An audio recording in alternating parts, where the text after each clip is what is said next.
Se tem uma coisa que eu não consegui parar de pensar desde que eu assisti Longlegs, é como o filme apresenta uma narrativa rica em simbolismos e como ele demonstra uma compreensão fascinante sobre o olhar do espectador. Por exemplo, você reparou como constantemente ao longo do filme os personagens se encontram posicionados exatamente no quadrante central da tela? Percebeu como a representação da marca da besta, no caso 666, é empregada ao longo da narrativa através de triângulos que podem ser encontrados durante todo o filme? Ou então, será que você notou como a paleta de cores contrasta a pureza encontrada em tons de azul e branco, em contrapartida ao calor de vermelhos e amarelos? Bora analisar um pouco Longlegs sobre um olhar mais técnico, para entender o porquê para muitos esse conseguiu ser o tal do terror mais assustador do ano e para outros simplesmente uma decepção. I need to talk to someone about my beautiful Mariners.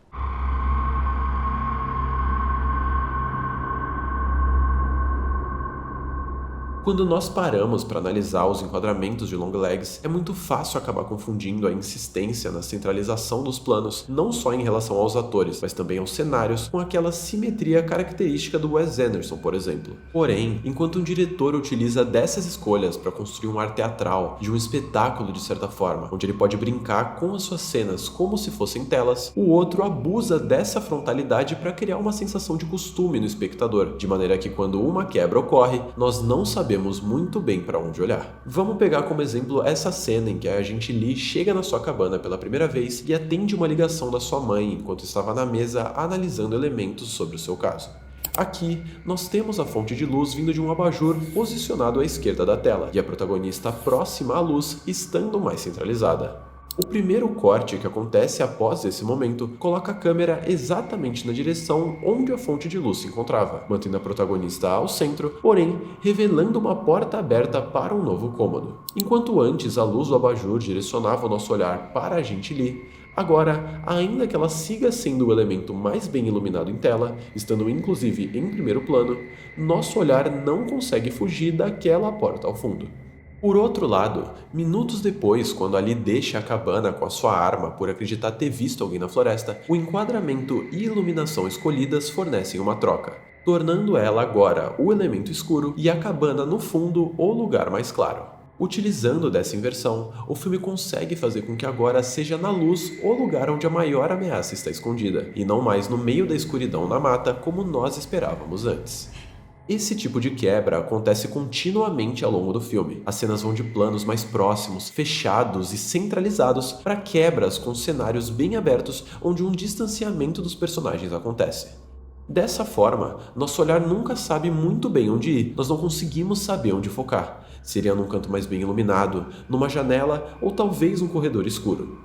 Até mesmo em momentos onde aparentemente nada se encontra nesses cantos, é necessário apenas que um pequeno corte quebre o nosso foco para que assim mais um segredo seja revelado num lugar onde nós acreditávamos estar seguro.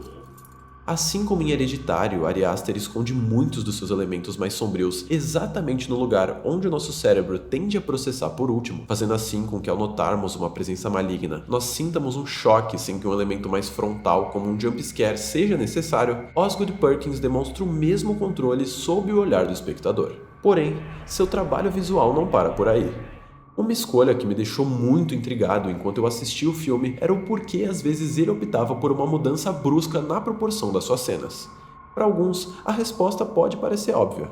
Quando as cenas se passam no presente, a imagem toma toda a tela. Porém, quando vemos algo do passado, o filme muda sua proporção para 4:3. Realmente, essa é uma afirmação correta, mas conhecendo o trabalho do diretor, eu imaginava que ele não utilizaria essa mescla puramente para retratar diferentes períodos de tempo. Seria algo muito simples e muito batido, sabe? Não é como se nunca tivessem feito isso antes. Por isso foi só quando essa cena chegou que eu finalmente entendi. It's okay, Mom. Previamente na história, quando a agente Lee e o agente Carter encontram uma das bonecas feitas pelo Longlegs, eles descobrem que dentro da cabeça da boneca ele tinha escondido uma esfera de metal completamente oca. Tanto que quando Carter sugere cortar ela ao meio, o legista diz que só vai ser uma perda de tempo. Porém, na sequência em que a mãe da Lee dá um tiro na cabeça da boneca que representava sua filha, nós descobrimos, através de uma montagem e narração um tanto quanto positivas, algo que honestamente me incomodou bastante no filme, que o segredo por trás daquelas esferas era que o Longlegs conseguia prender uma parte da mente, ou ao menos fragmentos da memória das suas vítimas dentro delas, e assim fazê-las se lembrar apenas do que ele gostaria. A Lee já havia o encontrado antes, mas não fazia a menor ideia. Ela acreditava ter controle sobre sua vida, mas suas memórias haviam sido aprisionadas há muito tempo. Então, é por isso que toda vez que vamos ao passado, a proporção diminui. É como se a visão da Lee e das outras vítimas quanto àqueles acontecimentos só conseguisse focar em um ponto. O centro da tela revelava apenas o que o Longlegs as permitiu lembrar, e é por isso que qualquer outra coisa externa a isso era apagada. Então, ao invés de enxergar o todo, suas lembranças eram cortadas, como se a visão se tornasse um túnel. Inclusive, no momento em que a Lee acorda deitada no porão após recuperar suas memórias, é possível perceber a proporção da imagem se expandindo para os lados, demonstrando como agora ela conseguiu recuperar sua própria perspectiva. Ela já não estava mais presa. Essa ideia me lembrou muito aquele momento em Jogos Vorazes em Chamas, quando a Katniss é jogada para dentro da arena e a proporção do filme cresce, porque agora sua perspectiva quanto à situação em que ela se encontrava acabou de mudar drasticamente. Sei lá, acho que esse é um toque bem legal que acrescenta a linguagem que o filme já estava usando. Por isso não dá para falar que faltaram elementos visuais nessa história.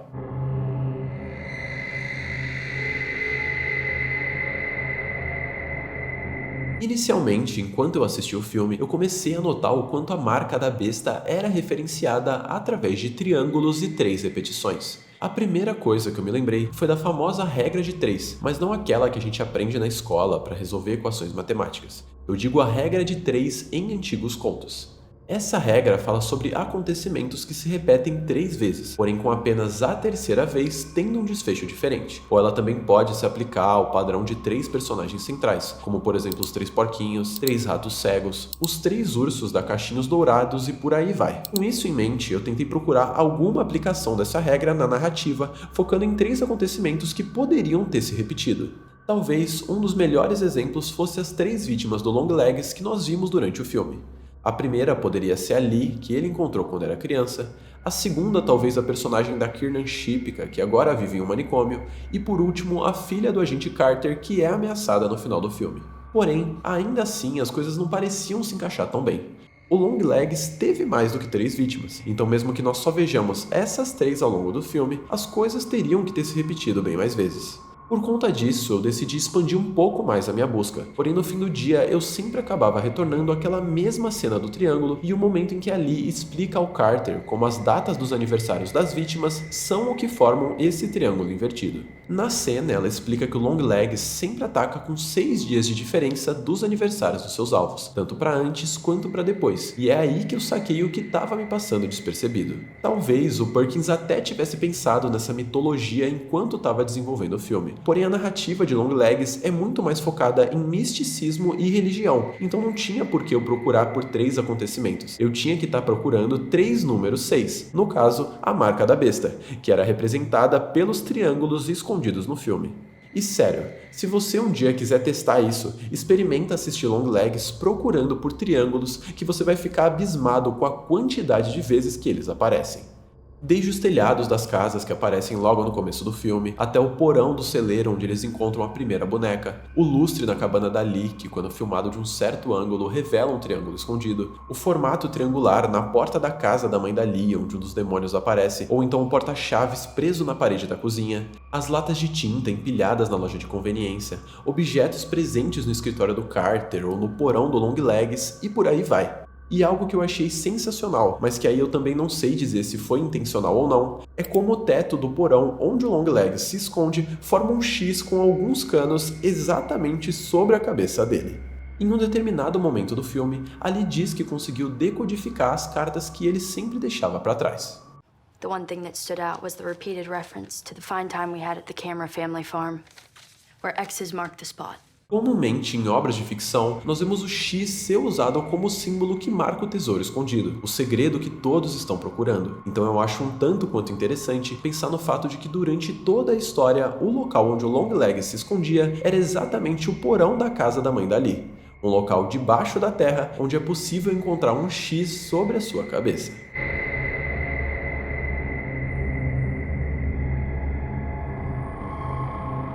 A última coisa que eu queria trazer um pouco de atenção antes de chegar na minha conclusão é exatamente o trabalho de cor do longa.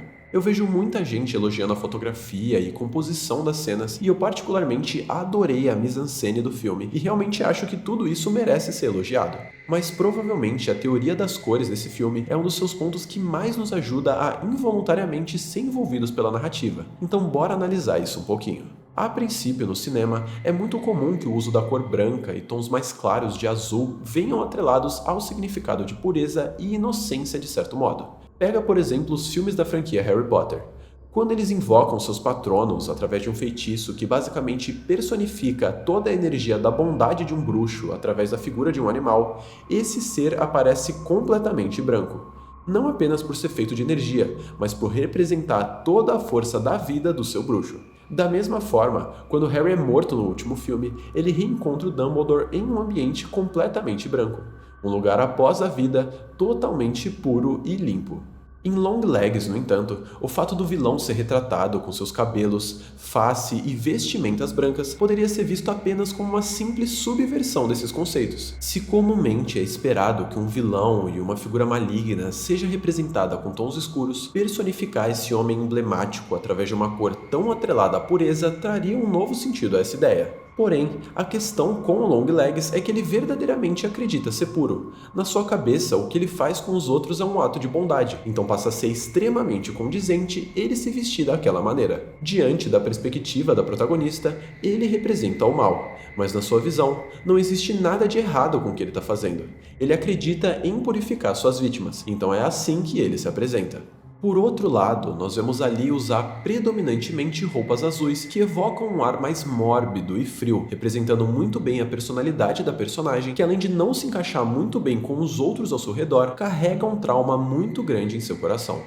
Enquanto isso, o vermelho, amarelo e laranja são cores muito presentes na iluminação das cenas e em alguns objetos distintos. Seguindo o contexto da obra, esses tons carregam um ar de corrupção e obsessão, assim como insegurança e perigo, conquistando esse sentido principalmente por aparecerem sempre como a fonte de luz de muitas cenas, mas nunca serem capazes de acender todo o ambiente. Se você assistiu o filme prestando atenção nas fontes de luz, você vai reparar como elas iluminam, mas não revelam, deixando sempre uma sensação de como se existisse algo a mais escondido naqueles ambientes. Esses são toques bem sutis e que realmente não apelam para um viés estético super gritante. Tipo, é óbvio que ao assistir obras como La La Land, certamente é possível encontrar uma riqueza ainda mais profunda no trabalho de cor do longa. Porém, aqui em Longlegs eu também acho que esse seja um ponto de destaque, ainda mais por se tratar de uma obra que trabalha tão bem a sua noção de luz e sombra.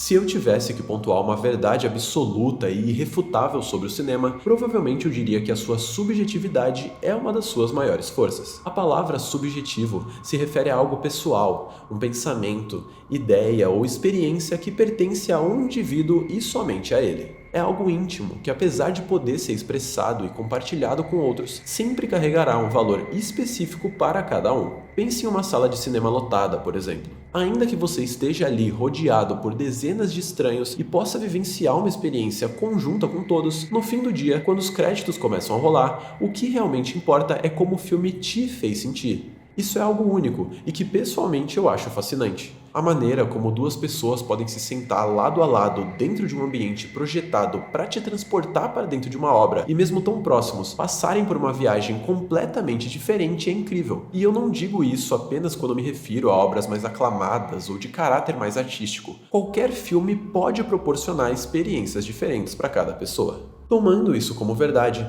acho que não é segredo para ninguém que os gêneros de comédia e terror são inevitavelmente os mais divisivos quanto ao que diz respeito à opinião do público.